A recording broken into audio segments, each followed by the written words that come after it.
में कंट्रोल पर CU दबा दो और फिर लास्ट में जाओगे ना तो सबके आंसर दिख जाते थे।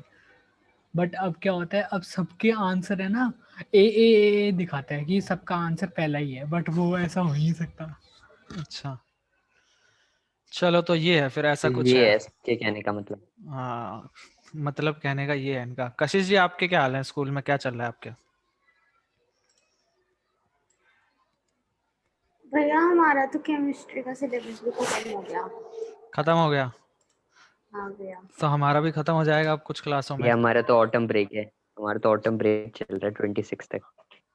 है। मैंने बोला क्या ही ऑटम ब्रेक चल रहा है, रोज ही ऑटम ब्रेक हो रहा है। तो अपना ऑटम ब्रेक में भी घर बैठे हैं, स्कूल में भी घर ही बैठे हैं। हाँ भैया। कशिश जी, आपके कुछ मार्क्स वार्क्स मिले क्या? अच्छा, आपने मार्क्स बताए तो थे।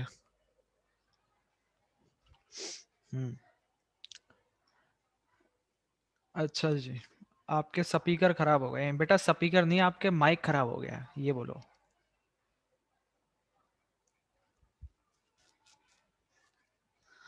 चलो बच्चों, तो हमने पिछली क्लास में 4 क्वेश्चन तक कर लिए थे। उसके आगे किसी ने कुछ करा तो होगा नहीं। भैया सारा कर चुका है मैंने और अभिषेक ने। चलो तो फिर क्वेश्चन नंबर 5 से चालू करते हैं, कहानी को आगे लेकर चलते हैं थोड़ा सा। देखो सर क्वेश्चन नंबर। सारे क्वेश्चन करवा दिया करो सर, अगर मान लो फ्यूचर में कभी डाउट है तो यूट्यूब खोल के देख लेंगे। चलो बेटा, सारे क्वेश्चन कर लिया करते हैं, वैसे हम सारे ही करते हैं। अब ये कहता है, देखो, prove that the perpendicular at the point of contact to the tangent to a circle passes through the centre. वो कहता है कि मान लो आपके पास एक सर्कल है, ठीक है, ये आपके पास क्या है? सर्कल है, ठीक है, और एक आपने बना लिया टेंजेंट।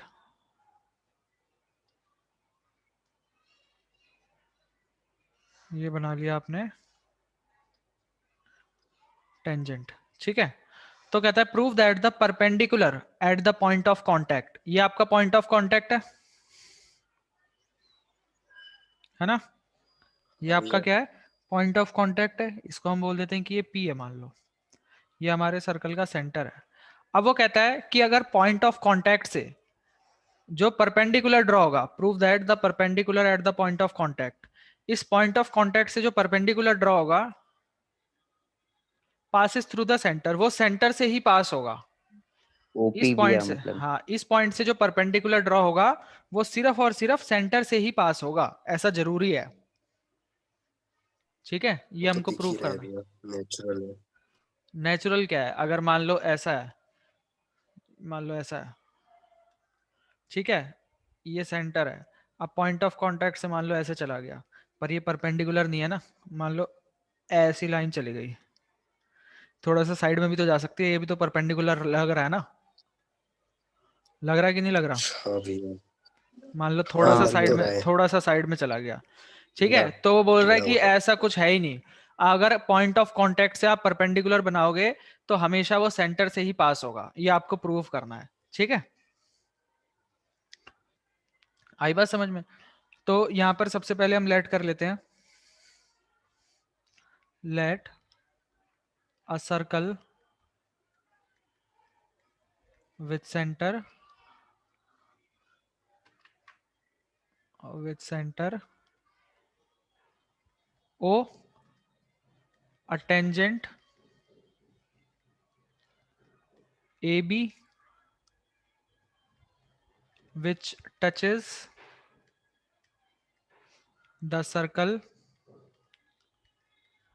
at P, और एक टेंजेंट है AB जो कि सर्कल को कहां टच कर रहा है? पॉइंट P पर टच कर रहा है, ठीक है। अब हमें प्रूफ क्या करना है? हमें प्रूफ करना है कि जो परपेंडिकुलर बनेगा P से, ठीक है, वो O से ही पास करेगा। The perpendicular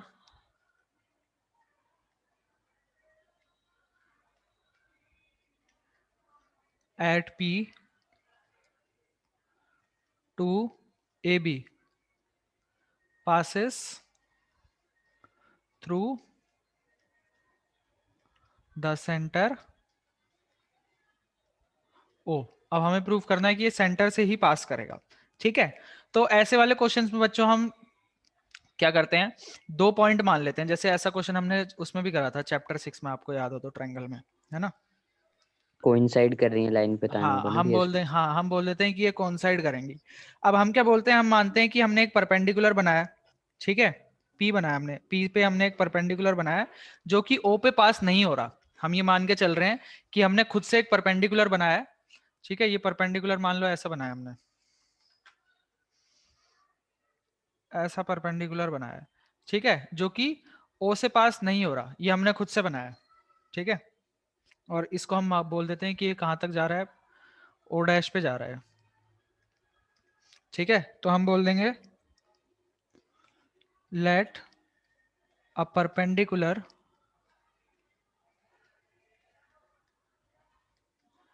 O dash P which does not passes through O। हमने बोल दिया कि हमने एक परपेंडिकुलर बनाया पॉइंट P पे जो कि O से पास नहीं हो रहा, ठीक है, ये हमने बोल दिया कि ऐसा है, ठीक है। अब देखो, अगर आपने परपेंडिकुलर बना दिया, इसका मतलब क्या है, आप ये बोल सकते हो कि जो एंगल ओ पी क्यू है, sorry O dash P Q, ये 90 ओ डिग्री का होगा डैश ना, पी बी, ओ हाँ भैया डैश पी 90 बी, डिग्री। क्यों क्यों लिख रहा हूं मैं, है ना। अगर परपेंडिकुलर बनाया तो 90 डिग्री का तो होगा ही, बी, ओ डैश पी भी 90 डिग्री का होगा कि नहीं होगा, परपेंडिकुलर बनाया तो 90 डिग्री का तो होगा। इसको हम मान लेते हैं इक्वेशन नंबर हाँ भैया 1। अब देखो बच्चों, अब हमें पता है कि अगर आपके पास एक टेंजेंट है, अगर आपके पास एक टेंजेंट है और जो सर्कल का रेडियस होता है वो हमेशा टेंजेंट के क्या होता है, परपेंडिकुलर होता है। ये हमने थ्योरम 8.1 में पढ़ा था, है ना। हाँ भैया। हमने पढ़ा था कि जो सर्कल का रेडियस होता है, ये सर्कल का रेडियस है, ओ से पी तक क्या है सर्कल का, इतनी लाइनें क्यों खींच दी, ये ओ से पी तक जो सर्कल का रेडियस है वो तो हमेशा परपेंडिकुलर होता ही है, ये हमने थ्योरम 8.1 में पढ़ा था, है ना। अब हम बोल देंगे 10.1 में भैया। हाँ, the radius is perpendicular to the tangent at the point of contact, ये हमारी थ्योरम है 10.1।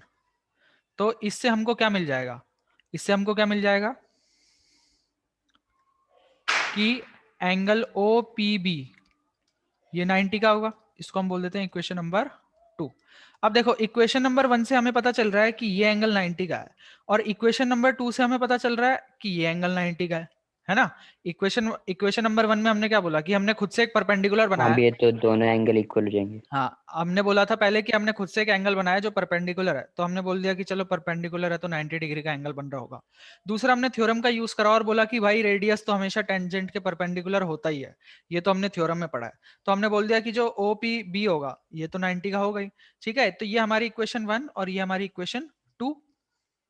अब अगर मैं 1 एंड 2 से देखूं, फ्रॉम 1 एंड 2 हमें क्या मिलेगा कि angle O dash P B ये बराबर है is equal to angle OPB. OPB. अब देखो, अगर हम फिगर को देखें तो ओ डैश पी बी और ओ पी बी ये कब हो सकता है, ये सिर्फ और सिर्फ तभी हो सकता है जब ओ डैश जब और एक दूसरे के ऊपर होंगे भैया, हाँ जब कोइंसाइड ये एक करेंगे। दूसरे के ऊपर होंगे, नहीं तो हमें पता है कि ये वाला एंगल जो है छोटा ही है, जो ओ डैश पी बी हाँ है ये भैया। छोटा ही लग रहा है ओपीबी से, है ना। तो हम बोल देंगे this is possible, this is possible only when O and O dash coincide, है ना। ये सिर्फ और सिर्फ कब हो सकता है, तभी हो सकता है जब O और O डैश क्या करेंगे, कोइंसाइड करेंगे। आई बात समझ में। यानी कि इसका मतलब ये लाइन क्या है, सेम ही है। इसका मतलब ये लाइन क्या है, सेम ही है। तो आप बोल दोगे कि जो हमें प्रूफ करना था वो हम कर चुके हैं। Hence the perpendicular drawn at P passes through the centre. तो इसका मतलब जो परपेंडिकुलर है वो सेंटर से पास होगा ही होगा। ये बात समझ में आई बच्चों। इजी सा क्वेश्चन था, छोटा सा क्वेश्चन था। हमने क्या करा, एक परपेंडिकुलर खुद से बनाया, बोला कि ये 90 का होगा, और दूसरा ये हमें एक बार नीचे परपेंडिकुलर करना, दूसरा में परपेंडिकुलर खुद ब खुद मिल गया थ्योरम का यूज करके, ठीक है। और हमने बोल दिया फ्रॉम 1 एंड 2 ये क्या होंगे, अगर दोनों बराबर हैं तो ये कोइंसाइड करेंगे, और कोइंसाइड करेंगे तो इसका मतलब ये सेम ही पॉइंट है, इसका मतलब वो रेडियस ही था, है ना। ये हाँ आपका भैया। हाँ भैया। क्लियर है बच्चों? सचिन, कशिश, परी? Yes sir. हाँ, अब देखो नेक्स्ट क्वेश्चन की तरफ चलते हैं। क्वेश्चन नंबर 6, ये देखो क्या कहता है। चुटपुट क्वेश्चन है तो। छुटपुटी क्वेश्चन है ये देखो। इसमें ये तो कहता है पाइथन लगानी है, Python. The length of a tangent from a point A. तो सबसे पहले तो हम सर्कल बना लेते हैं, ठीक है, सर्कल बना लेते हैं। और सर्कल भी क्या बनाए, इस वाली फिगर को हम कॉपी कर लेते हैं, काम आ रही है फिगर। लाइन नहीं हुई क्या कॉपी, कुछ भी फायदा नहीं हुआ। सर आपने पूरी फिगर नहीं ली ना सर उसमें, इसलिए।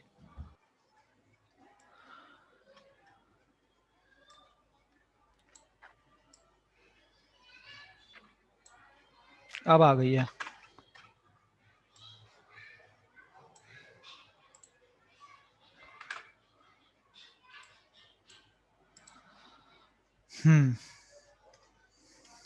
अरे क्या हो गया ये?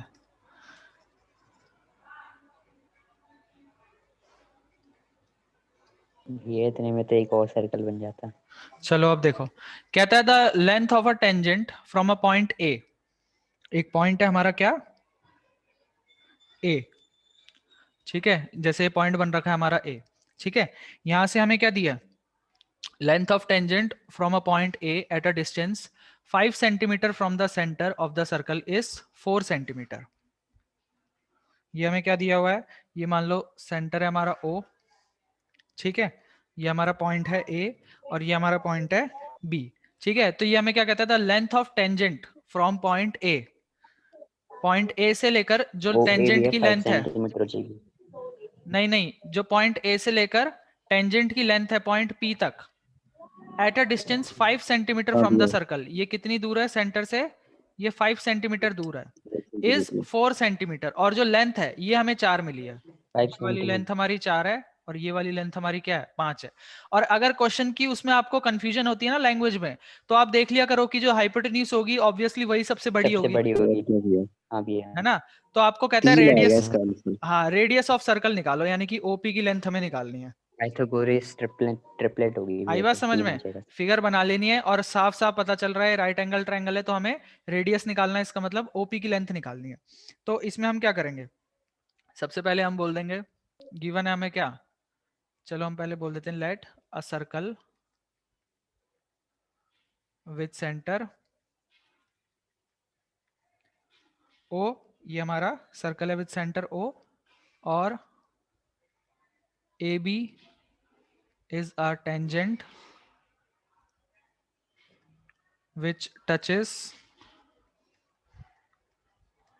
the circle at P, जो सर्कल को कहां टच कर रही है, P पे टच कर रही है। और यहाँ पे हमें गिवन क्या क्या है, हाँ सचिन, गिवन है हमें AP दिया हुआ है 4 सेंटीमीटर्स, ठीक है, और OA दिया है 5 सेंटीमीटर्स, और हमें फाइंड क्या करना है, टू फाइंड रेडियस और ओपी। OP, ये हमें फाइंड करना है, ठीक है। तो हम क्या करेंगे, हम बोलेंगे सीधा सीधा जो हमने स्टेटमेंट थी हमारी 10.1 की, कि radius of a circle is perpendicular to the tangent. ये स्टेटमेंट टेंजेंट लिखनी जरूरी है बच्चों, सीधा एट द क्वेश्चन पॉइंट मत ऑफ करना, कांटेक्ट। सीधा मत बोलना कि ये पाइथागोरस थ्योरम लग रही है इसमें, पहले आप बताओगे कि ये 90 डिग्री का एंगल है। तो इसमें थ्योरम 10.1 का यूज होता है हमेशा, हम बोलेंगे radius of a circle is perpendicular to the tangent at the point at the of point of contact. Contact. So angle angle OPA OPA is equal to equal 90 to 90 degrees degrees. and triangle OPA is a Right right angle angle triangle. Triangle. ठीक है, अब हम इसमें Pythagoras लगा सकते हैं। तो हम बोलेंगे now by Pythagoras theorem, Pythagoras theorem से हमें क्या मिलेगा, ओ ए का square is equal to O P का स्क्वायर प्लस ए पी का AP का स्क्वायर। square. ये क्या है, 5 का square is equal to O P का स्क्वायर 3 प्लस आ जाएगा भैया. 4 का स्क्वायर। हाँ, सिंप्लीफाई करेंगे तो हमारे पास क्या आ जाएगा, 25 25 minus माइनस 16. 16 का under root is equal to OP, यानी कि ओपी हमारा क्या आ जाएगा, अंडर रूट 9 3 centimeters. यानी कि 3 सेंटीमीटर्स। ठीक है, तो हमारा रेडियस क्या आ जाएगा, उसके बाद बोल देंगे hence the radius of the circle is 3 centimetre. Circle का रेडियस क्या है हमारे पास, 3 सेंटीमीटर्स। ठीक है, हाँ ये क्लियर है बच्चों क्वेश्चन? हाँ भैया. बाकी सबको क्लियर है, दीपाक्षी, कशिश, ललित, अभिषेक, परी, सचिन? हाँ भैया. हाँ भैया। ठीक है, नेक्स्ट क्वेश्चन की तरफ चलते हैं। नेक्स्ट है हमारा क्वेश्चन नंबर 7। इसका तो 8 आंसर आएगा। क्वेश्चन नंबर 7 का आंसर 8 है। हाँ भैया. हाँ 4 भैया। इसमें 4 2 जा 8 हो जाएगा ना। चलो देखो, ये कहता है आपके पास दो कॉन्ग्रुएंट करके करना है. दो कंसेंट्रिक सर्कल्स हैं। ठीक है, ये ऐसे आपके पास क्या है, दो कंसेंट्रिक सर्कल्स है। कंसेंट्रिक सर्कल्स का मतलब जिनका सेंटर क्या है, एक ही है.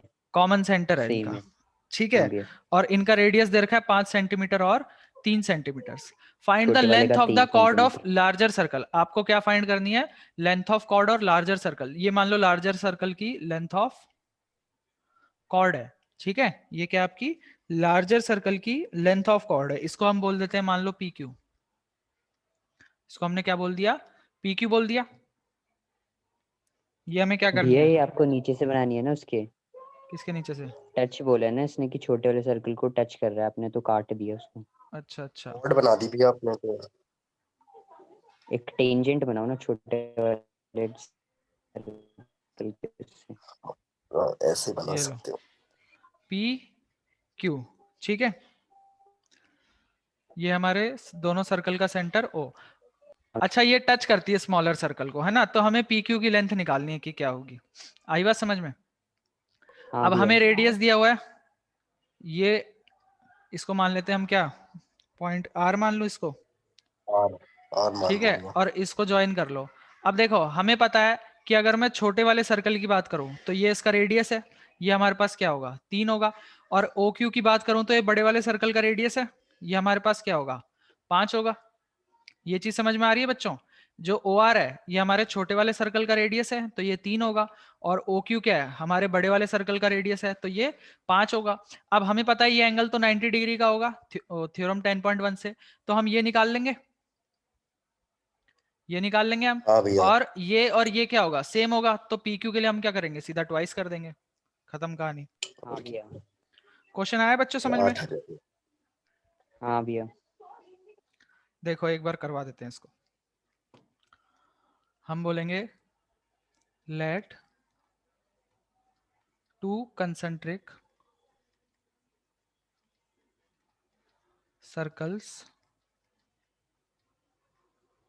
with a common center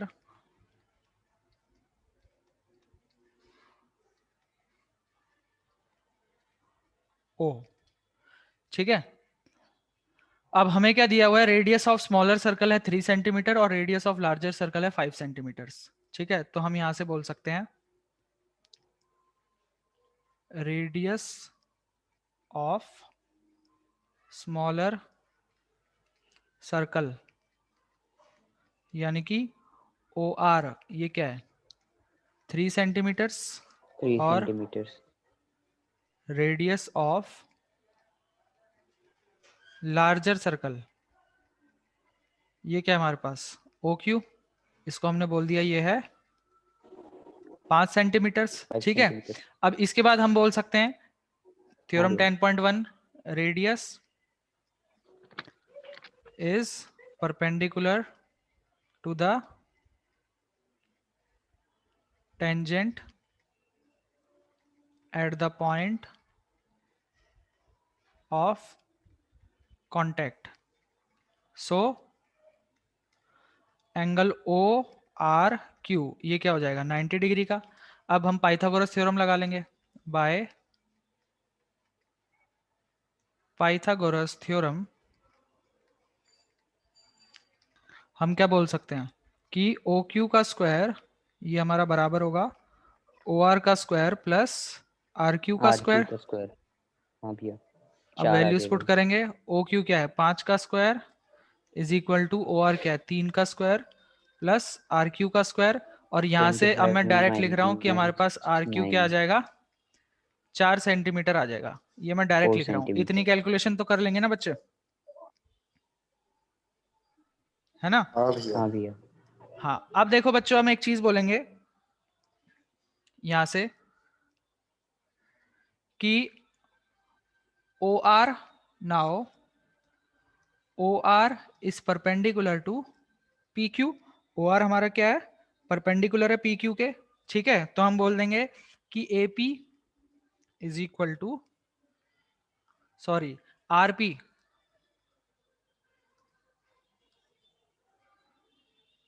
हम क्या बोल देंगे कि R P is equal to ये आपने 9th की थ्योरम से किया है जो हाँ कॉर्ड बाइसेक्ट होती थी। हाँ जो सेंटर से हमारा अच्छा। परपेंडिकुलर बनता है वो कॉर्ड को बाइसेक्ट करता है ना, 9th क्लास में पढ़ा था हमने। यहां पर लिख लेंगे कि हाँ हाँ भैया। परपेंडिकुलर फ्रॉम द सेंटर हाँ भैया। Bisects bisects. द कॉर्ड, ठीक है। अब इसको अगर हम मान लोगे इक्वेशन 1 तो यहां पर आप बोल दोगे फ्रॉम इक्वेशन 1 और इसको मान लो 2, इक्वेशन 1 एंड 2 हमारे पास क्या आ जाएगा R P is equal to R Q is equal to 4 centimetre. ये दोनों 4-4 सेंटीमीटर के आ जाएंगे। तो अब अगर हम पी क्यू की बात करेंगे सो पी क्यू इसको हम क्या बोल सकते हैं ट्वाइस ऑफ आर क्यू बोल सकते हैं, हाँ यानी कि बोल ये क्या आ सकते हैं जाएगा भैया। 2 इंटू 4 यानी कि 8 8। सेंटीमीटर्स। तो हम बोल देंगे hence the length of the chord is 8 centimetres. हमारी लेंथ ऑफ कॉर्ड क्या आ जाएगी 8 सेंटीमीटर्स, ठीक है। एक बार फिर से देख लो क्वेश्चन को। इसमें हमें दिए थे 2 कंसेंट्रिक सर्कल, छोटे वाले का रेडियस है 3, बड़े वाले का रेडियस है 5 और हमें एक कॉर्ड है जो कि छोटे वाले सर्कल को टच करती हुई जा रही है। लार्जर सर्कल की कॉर्ड है जो छोटे वाले सर्कल को टच करती हुई जा रही है। तो ये हमने फिगर बना ली। अब यहां पर हमने सेंटर से ओ आर को भी जोड़ दिया और ओ क्यू को भी जोड़ दिया। अब ये जो ओ आर है ये छोटे वाले सर्कल की रेडियस है तो ये 3 सेंटीमीटर की होगी और ओ क्यू बड़े वाले सर्कल की रेडियस है तो ये 5 की होगी। अब हमें पी क्यू की लेंथ निकालनी है तो सबसे पहले हम इसमें पाइथागोरस लगा के आर क्यू की लेंथ निकाल सकते हैं और उसके बाद हम बोलेंगे ये दोनों टुकड़े तो बराबर ही हैं तो जितना ये होगा उतना ये होगा और पी क्यू क्या होगा इसका डबल होगा। सीधा आई बात समझ में? हाँ भैया। ये क्लियर है सभी को? बता दो बच्चों क्लियर है? हाँ भैया। सचिन कशिश परी यस सर। हाँ अब देख लो नेक्स्ट है हमारा क्वेश्चन नंबर 8।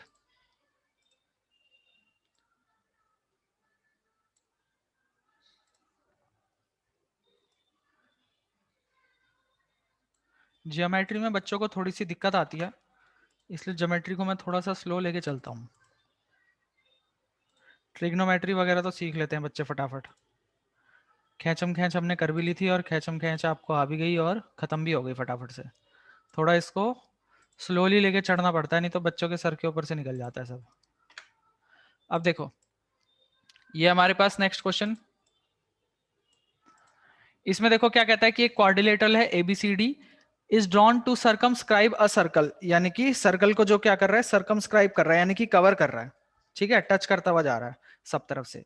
अब हमको प्रूफ करना है कि AB प्लस CD यानी कि अपोजिट साइड जो है इनका सम बराबर होगा AD प्लस BC के। ठीक है, तो इसमें एक ही चीज लगती है बच्चों हमेशा, हमने पढ़ा हुआ है ना कि ये मान लो सर्कल है। थ्योरम 10.2 हाँ, थ्योरम 10.2 लगती है।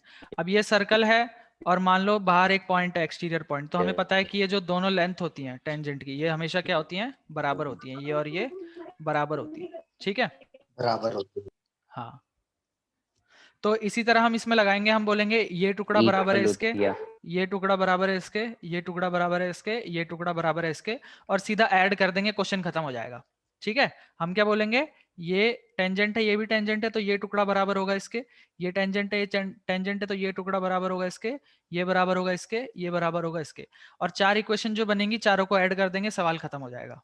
ठीक है, ये इस सवाल की ट्रिक है। थ्योरम 10.2 लगाओ चारों जगह, चारों एंड पॉइंट पर, और जो 4 इक्वेशन बनेंगी चारों को ऐड कर दो, सवाल खत्म। ठीक है, अब देखो सबसे पहले 10.2 था क्या? 10.2 हमारी अभी ये थी ना, बताई तो, कि ये मान लो सर्कल है और बाहर आपके पास एक्सटीरियर पॉइंट है, तो इस पॉइंट से जो दो टेंजेंट बनते हैं, इन दोनों टेंजेंट की जो लेंथ होती है वो बराबर होती है, यानी कि ये वाला हाँ टुकड़ा सर। बराबर होगा इस वाले टुकड़े के, है ना। ये मान लो P है, ये A है, ये B है, तो PA बराबर होगा PB के। ये हमारी थ्योरम 10.2 कहती है। अब चारों पॉइंट पर हम यही लगाएंगे, हम बोलेंगे ये बराबर होगा इसके, यानी कि AS बराबर होगा AP के, इसी तरह ये बराबर होगा इसके, यानी कि PB बराबर होगा QB के। इसी तरह चारों पॉइंट पे लगाएंगे, 4 इक्वेशन बनेंगी और चारों को ऐड कर देंगे। बस यही करना है इस क्वेश्चन में। Okay sir.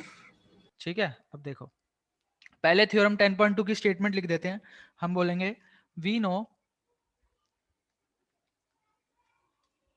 That the tangents drawn from same exterior point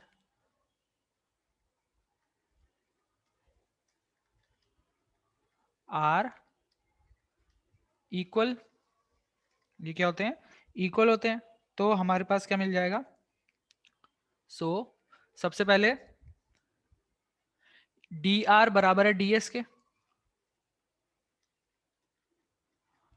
ठीक है, ये हमारे क्या है, टेंजेंट्स फ्रॉम पॉइंट D, इसको हम मान लेंगे इक्वेशन नंबर 1। ठीक है, अब देखो dr बराबर है किसके, ds के। अब देखो हमको ये साइडें बनानी है ABCD ADBC। अब देखो dr में मैं क्या ऐड करूंगा, CR ऐड करूंगा ना, तब मेरी पूरी DC बन जाएगी।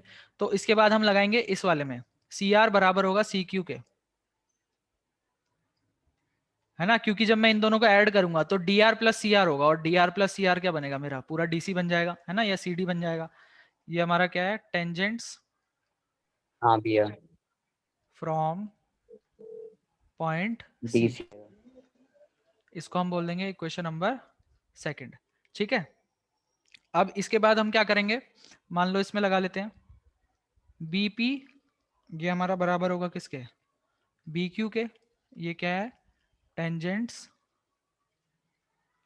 फ्रॉम पॉइंट B, इसको हमने मान लिया इक्वेशन नंबर 3। ठीक है, अब BP में मेरे को क्या ऐड करना है, AP ऐड करना है, तब मेरी BA बन जाएगी, है ना। तो नेक्स्ट क्या होगा, AP is equal to AS। AP मेरा किसके बराबर होगा, AS के बराबर होगा। ये हमारे टेंजेंट्स फ्रॉम पॉइंट A, इसको हम बोल देंगे इक्वेशन नंबर 4। अब ऐड कर देंगे चारों को, एडिंग 1 2 3 एंड 4। तो ये हमारा क्या हो जाएगा, सबकी लेफ्ट हैंड साइड ऐड कर देंगे, dr plus CR plus BP plus AP, this is equal to DS plus CQ plus BQ plus AS। अब देखो, अब फिगर को हम देखेंगे। सर हाँ बेटा, सर अगर लास्ट में हम AP इक्वल्स टू AS की जगह AS इक्वल्स टू AP कर दे और जब ऐड करते वक्त ऐसा है तो क्या करें? ऐसे मत करो ना, जैसे मैं आपको दिखा के तभी तो चल रहा हूं। जैसे हमने यहाँ पे BP लिया है, तो BP में हम क्या जोड़ेंगे, AP जोड़ेंगे ना, तभी तो BA बनेगा। अब अगर मैं BP में AS जोड़ूंगा तो कुछ फायदा ही नहीं है। अगर मैं BP में AS जोड़ूंगा तो मुझे कुछ मिलेगा थोड़ी। BP में मेरे को AP जोड़ना पड़ेगा ना, तो मेरे को BA मिलेगा पूरा या AB मिलेगा। तो इसलिए AP इस साइड लिखोगे आप, क्योंकि आपको मैंने बता दिया ना हम चारों को ऐड करने वाले हैं। हाँ सर। अब देखो इस फिगर को देखो और बताओ, DR प्लस CR ये हमें क्या देगा? CD देगा। इसी तरह BP प्लस AP ये हमें क्या देगा? AB देगा। इसी तरह DS प्लस CQ कहाँ है? AB देगा। DS सॉरी DS के साथ हमको किसको ऐड करना पड़ेगा? AS को ऐड करना पड़ेगा, है ना। DS के साथ हम ऐड करेंगे AS को तो हमें क्या मिलेगा? AD मिलेगा। प्लस CQ के साथ ऐड करेंगे BQ को तो हमें क्या मिलेगा? BC मिलेगा। और देख लो यही प्रूफ करना था, AB plus CD is equal to AD plus BC। यही आ गया हमारा, बोल देना हैंस प्रूव्ड। क्लियर है?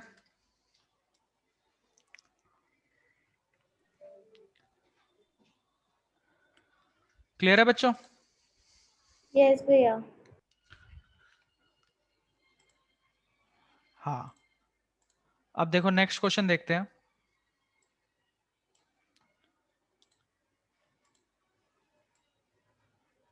Question number 9। बच्चों आवाज कट रही है आज आप लोगों की ज्यादा, मेरी भी कट रही है क्या? नेट का इशू तो नहीं है? ललित की थोड़ी आवाज कट सी रही है।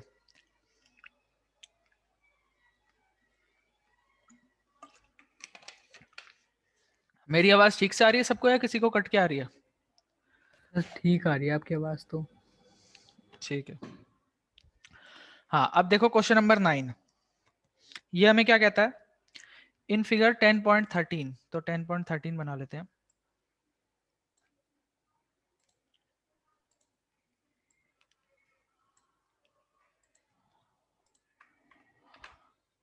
ये हमारे पास फिगर 10.13, इसमें कहता है एक्स वाई और एक्स डैश वाई डैश ये आपकी दो पैरेलल टेंजेंट्स हैं, यानी कि ये वाली लाइन इस वाली लाइन के पैरेलल है, और सेंटर है O। एक और टेंजेंट है AB, ये वाला टेंजेंट है AB with point of contact C, point of contact है C intersecting X Y at A and B। यहाँ पर इंटरसेक्ट कर रहा है A पे और यहाँ पर इंटरसेक्ट कर रहा है पॉइंट B पे। हमें प्रूफ करना है कि angle AOB is equal to 90 degrees, यानी कि ये एंगल हमें प्रूफ करना है कि ये कितने का है? 90 का है। आई बात समझ में? गिवन क्या है आपको? गिवन है आपको कि X Y is parallel to X dash Y dash, ठीक है। और आपको प्रूफ क्या करना है? To proof angle AOB is equal to 90 degrees, ये आपको प्रूफ करना है, ठीक है। तो इसमें हम छोटी सी कंस्ट्रक्शन करेंगे बच्चों। कंस्ट्रक्शन में हम OC को ज्वाइन कर देंगे, ज्वाइन OC। अब देखो हाँ इस सवाल को करने का तरीका क्या है बच्चों? हम क्या करते हैं, ये ट्रायंगल और ये ट्रायंगल को आपस में कॉन्ग्रुएंट करते हैं, यानी कि ट्रायंगल APO इसको कॉन्ग्रुएंट करेंगे ACO के, ठीक है।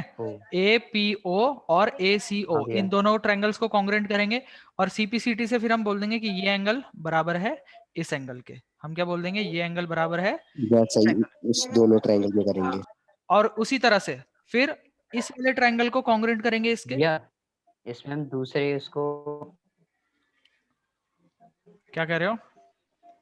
मतलब ये जो दूसरा ट्रायंगल हम कॉन्ग्रुएंट कर रहे हैं, दूसरा पेयर जो हम कॉन्ग्रुएंट कर रहे हैं उसको हम सिमिलरली से बोल सकते हैं। हाँ फिर सिमिलरली करके नहीं, सिमिलरली से एक करने के बाद दूसरा सिमिलरली से बोल सकते हो क्योंकि सेम है ना। अब इन दोनों को कॉन्ग्रुएंट करेंगे तो हम बोलेंगे ये वाला एंगल बराबर है इस वाले एंगल के।